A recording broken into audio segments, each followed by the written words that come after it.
Party जिंदाबाद जिंदाबाद जिंदाबाद। माननीय बाबू सिंह कुशवाहा जिंदाबाद जिंदाबाद जिंदाबाद। माननीय बाबू सिंह कुशवाहा जिंदाबाद जिंदाबाद जिंदाबाद। जिसकी जितनी संख्या भारी उसकी उतनी हिस्सेदारी, जिसकी जितनी संख्या भारी उसकी उतनी हिस्सेदारी। नेताजी संघर्ष करो, हम तुम्हारे साथ हैं, नेताजी संघर्ष करो, हम तुम्हारे साथ हैं। अभी तो ये अंगड़ाई है, आगे और लड़ाई है, अभी तो ये अंगड़ाई है, आगे और लड़ाई है। क्यों पड़े हो चक्कर में, कोई नहीं है टक्कर में, क्यों पड़े हो चक्कर में, कोई नहीं है टक्कर में। तख्त बदल लो, ताज बदल लो, बेईमानों का राज बदल दो, तख्त बदल लो, ताज बदल लो। बेईमानों का राज बदल दो। माननीय बाबू सिंह कुशवाहा जिंदाबाद, जिंदाबाद जिंदाबाद। माननीय बाबू सिंह कुशवाहा जिंदाबाद, जिंदाबाद जिंदाबाद। युवा शक्ति जिंदाबाद, जिंदाबाद जिंदाबाद। महिला शक्ति जिंदाबाद, जिंदाबाद जिंदाबाद। किसान एकता जिंदाबाद। जिंदाबाद जिंदाबाद। आवाज दो, हम एक हैं, आवाज दो।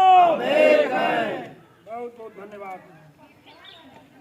के सम्मान में बाबू सिंह मैदान में अभी तो ये अंगड़ाई है, आगे और लड़ाई है। क्यों पड़े हो चक्कर में, कोई नहीं है टक्कर में, क्यों पड़े हो चक्कर में। कोई नहीं है टक्कर में। तख्त बदल लो, ताज बदल लो, बेईमानों का राज बदल तख्त दो, बदल लो, ताज बदल लो। बेईमानों का राज बदल दो। आवाज दो, एक है, आवाज दो।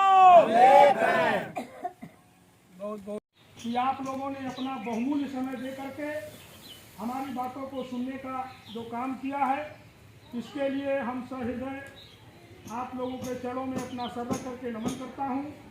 साथियों, आज मिशन 2022 के तहत चुनाव का बिगुल बज चुका है।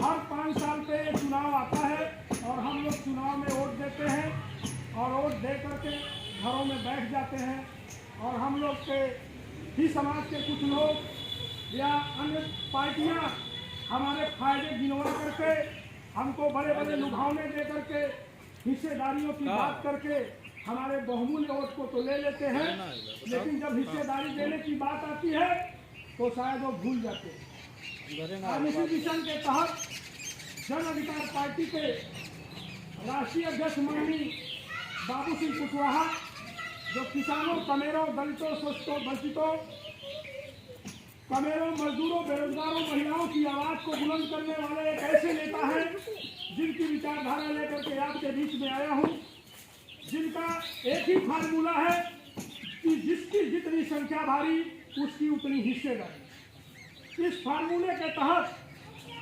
यशस्वी राष्ट्रीय अध्यक्ष माननीय बाबू सिंह कुशवाहा जी का कहना है कि ये समाज के लोगों, पिछड़े दबे कुचले किसान, हमारे लोग, अगर आप हिस्सेदारी अगर वास्तव में आपको चाहिए तो एक ठेकेदारी प्रथा बंद करनी होगी।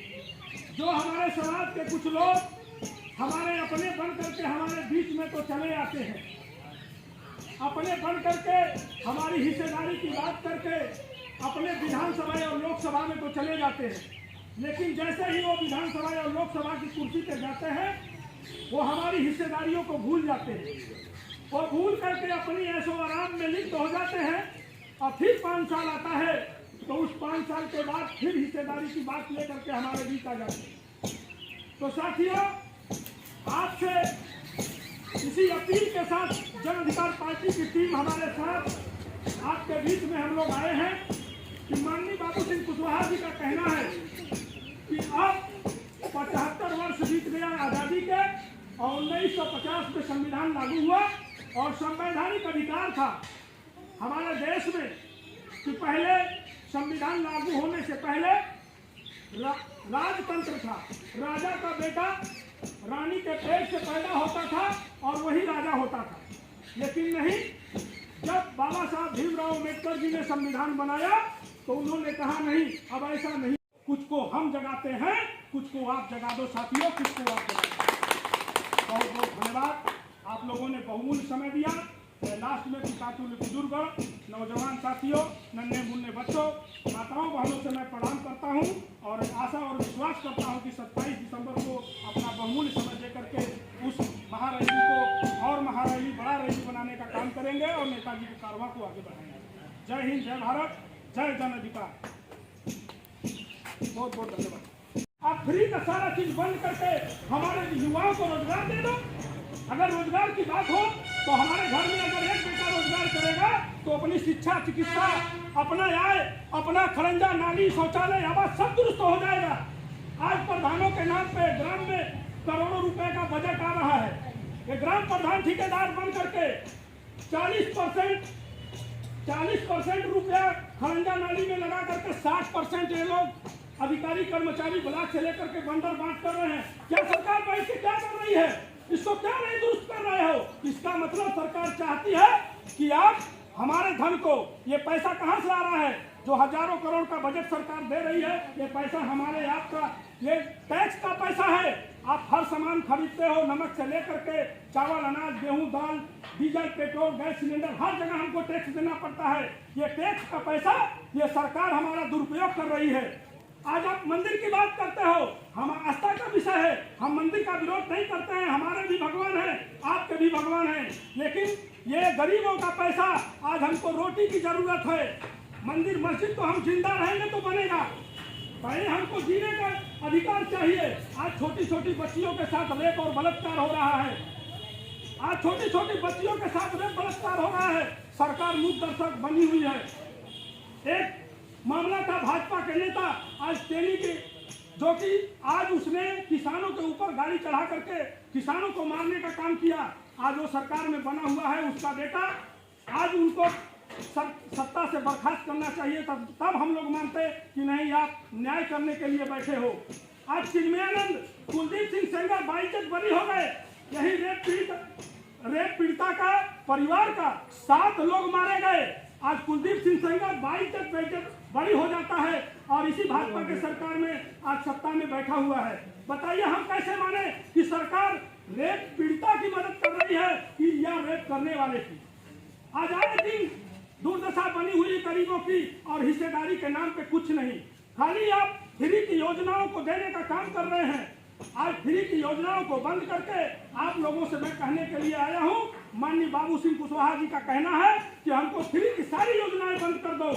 जब वो दुरुस्त नहीं है, जब प्रधान काम नहीं कर रहा है, विधायक काम नहीं कर रहे हैं, सांसद का, ये सारे बजट को बंद करके हर घर में रोजगार दे दो, सारी व्यवस्थाएं दुरुस्त हो जाएंगी और देश भी सही हो जाएगा और यहाँ के लोग भी ठीक हो जाएंगे। आपस में लड़ाने का काम हिंदू मुसलमान के नाम पे हमको लड़ाया जाता है, भारत हिंदुस्तान और पाकिस्तान के नाम पे हमको डराया जाता है। क्या है? हम एक जगह रहने वाले लोग, हम एक भाईचारा, एक पसंद के लोग हैं। ब्राह्मण, ठाकुर हो, चाहे दलित हो, शोषित वंचित हो, किसान हो, कमेरा हो, हम एक जगह रहने वाले एक भाईचारा पसंद लोग हैं। यही गंगा जमुनी तहजीब है। मैं पूछना चाहता हूं कि भाजपा के मुख्यमंत्री योगी आदित्यनाथ जी कहते हैं कि हम देश को विश्व गुरु बनाएंगे। मैं चैलेंज करता हूं कि भाजपा का कोई भी नेता हमसे आके बात कर ले, अगर विश्व गुरु बनाना है तो बताइए कि जो भी नशाखोरी है देश में, जो शराब के नाम पे, गुटखा के नाम पे, सिगरेट के नाम पे, धूम्रपान के नाम पे हमारे देश को ठीका पट्टा कौन दे रहा है? एक शराब के ठीके का पट्टा कौन दे रहा है? योगी आदित्यनाथ की कलम से जा रहा है। ये दारू का, बियर का, गांजा का, भांग का ठीका कौन दे रहा है? ये योगी आदित्यनाथ, आप बाबा हो, आप देश को विश्व गुरु बनाओगे शराब बेचकर, दारू बेच करके। हमको उम्मीद था, हमको भरोसा था कि अगर बाबा सरकार में आएंगे तो ये उत्पीड़न बंद होगा। आज शराब पीने से 90% एक्सीडेंट पूरे देश में, एक मिनट में 500 एक्सीडेंट पूरे भारत में होता है। 500 एक्सीडेंट का जिम्मेदार खाली शराब है, उसका कारण नशा है। ये नशाखोरी बंद हो जाए तो महिलाओं का उत्पीड़न बंद हो जाएगा, देश में व्यवस्थाएं दुरुस्त हो जाएंगी। जो 100 रुपए का शराब पी करके आकर के घर का गार्जियन मारपीट करता है, बच्चों की चिकित्सा नहीं देख पाता, उसकी शिक्षा नहीं देख पाता, अगर शराब बंद हो जाएगा तो उस दिन उस घर में खुशहाली आ सकती है। लेकिन बाबा योगी आदित्यनाथ खुला दारू बेचवा रहे हैं। बताइए, इससे विश्व गुरु बन सकते हैं हम? अगर आपको विश्व गुरु बनना है तो सऊदी अरब ऐसा देश है, आप जा करके देखो, उस देश में हर नशा बंद है, बैन है। क्या उस देश के लोग नहीं जी रहे हैं? क्या भारतवर्ष में शराब बंद होना चाहिए कि नहीं होना चाहिए? माननीय राष्ट्रीय अध्यक्ष बाबू सिंह कुशवाहा जी का कहना है कि हमारे देश से ये नशाखोरी, ये शराब, ये गांजा, ये सिगरेट, ये चरस, हीरोइन की जो तस्करी होती है, इसका ठीका पट्टा ये हमारे सरकार ने कैसे बाबा योगी आदित्यनाथ और नरेंद्र मोदी जी करवा रहे हैं। अगर आप सही हो तो आप लोग 5 साल सरकार, दूसरी बार सरकार बनाए केंद्र में और राज्य में, आप पहले इसको बंद करो।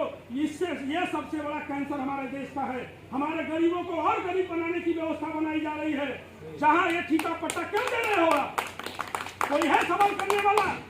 खाली ये फ्री की व्यवस्थाओं को लेकर के हमारे बीच में हर 5 साल में चले आते हैं और हमको लूटने और ठगने के लिए। आपको मैं बता देना चाहता हूं साथियों, हमारे ही समाज के लोग 75 सालों से, जब से संविधान लागू हुआ है, ये राजनीति में हमारे ही लोग हमको कैसे लूटते हैं। मैं एक कहानी के माध्यम से आपको बताऊंगा। समय आप लोग दीजिए, मैं आपको आज बता के ही जाऊंगा कि हमारे लोग कैसे लूटते हैं अपने को।